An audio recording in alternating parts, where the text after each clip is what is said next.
Morning all, it's a Saturday morning here, so we've got some new stuff to show you that's just come in the last few days. We do have issues very much so with stock, as you can understand. There's all sorts of issues going on, freight and everything else, so be patient, just take your time. We will get to you, we will get to the stock out of here and everything else, but I will show you what's been coming in, some of the new items. So I'm going to start with Takom. So there's a fair bit to go through with Takom. So we'll start off with some of the armour pieces. This is from Takom. This is another one of their Blitz series. This is the Stug H42 and Stug 3. I believe it's one vehicle built is either two ways or two in one. 35th scale. It's based on their current kits and some of the other things they've been doing. If you've built some of their Blitz series, it's fairly straightforward, no great dramas. Just gives you a different version of the actual Stug 3s and everything else. So 35th scale, pretty cool. Go from there. These are the interesting, or some of the interesting ones. These are 1/350th scale Flak towers, the German Flak towers from Berlin and things like that. These are huge in 3/50th scale, so they're quite something to see. There's a lot of detail in them. You can see some of the bits and pieces in here. Just having a quick look inside the box, just looking at, there's the building. That's the actual main part of the building. So you've got all the tower. It's a 4-story building or 8-story building, whatever it is. There's so much in it. This is that's part of the top deck. These are all the guns, as I said, in 3/50th scale, so they're not that big. Part of the platform, that's the roof. So you can see it's going to take up a fair bit of space. There's part of the base, I believe. More guns and instructions. There's instructions. This is the Berliner Zoo Tower. And there's an old sheet of etched metal in there as well. Doesn't appear to be any decals, but I didn't expect to see any. But lots of guns and everything else. It's a reasonable sized kit, so it's not going to be something you just throw together in an afternoon. So pretty cool. Very well done. The detail on it is very good. The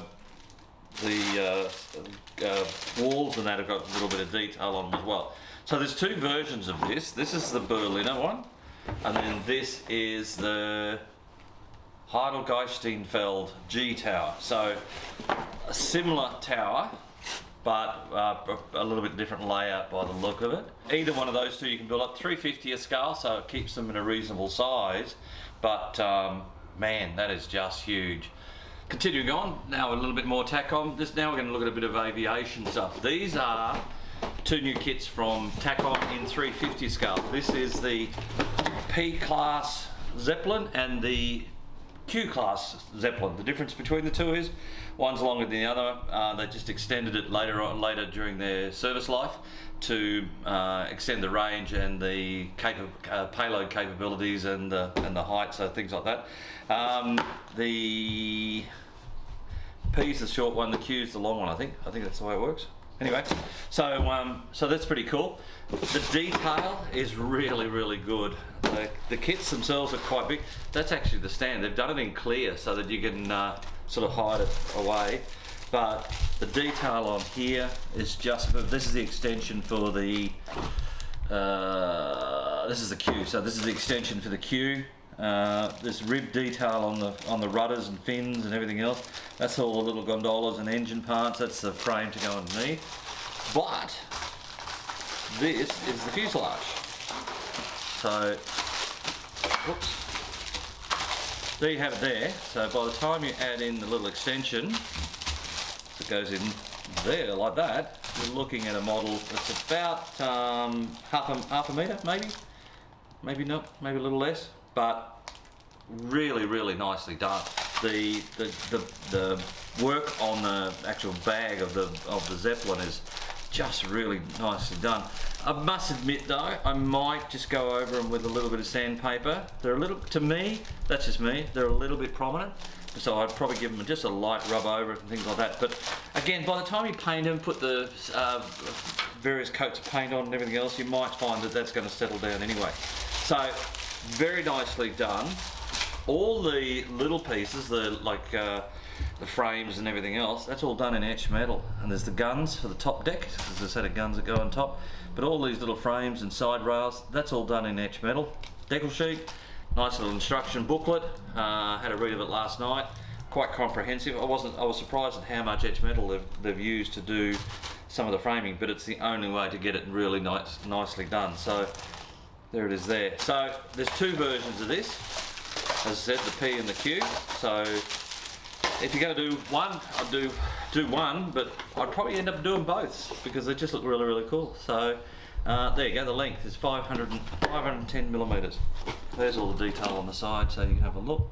But no, this is really, really something. So very, very nicely done. Now, I've got to be honest, I never thought I'd see one of these done. I've seen a resin one, so it takes a little bit more work. I didn't think I'd ever see a basic plastic model kitted it. This is the Russian Loon class Ekranoplan in 1144. The aeroplane itself is huge. It's an aeroplane that used to float. The idea was it used ground effect and float across the water. It never was supposed to fly high. Had wings, all sorts of weapons and all sorts of things on it. Watched an article the other day. There were two built. Neither one of them worked properly. One was being towed to some place to go into a museum, and ended up on the shoreline of somewhere else, and apparently now it's deteriorating into just a mess of metal and parts and things like that. However, there is a story now that they're trying to move it and get it into the museum. But as an aeroplane or a seaplane, it's a really intriguing model. It's called the Caspian Sea Monster, actually. I think that's this one. But wow, the box is just full of parts. This is all part of the wing structure. Cockpit parts. This is part of the fuselage. So they've protected the front of it or back of it or whatever. There's the front end. So it's going to be a reasonable size airplane in 1/44. So yeah, very, very neat. This is part of the tailplane, which looks more like the wing, but no, this is part of the tailplane. Quite a big thing.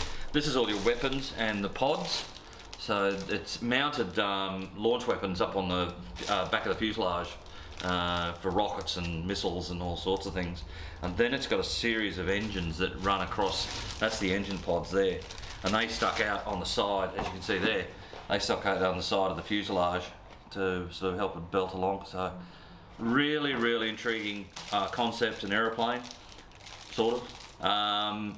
So if you're looking for something, that really weird, odd-looking thing to sit on your shelf, just to, attract people's attention, this would be the one to do. This is really, really cool. A lot in it, so it's not something, again, you're going to throw together, but it should look quite impressive when it's finished. So there you go. All right, well, that's it for today, and I'll talk to you again soon. See ya. Bye.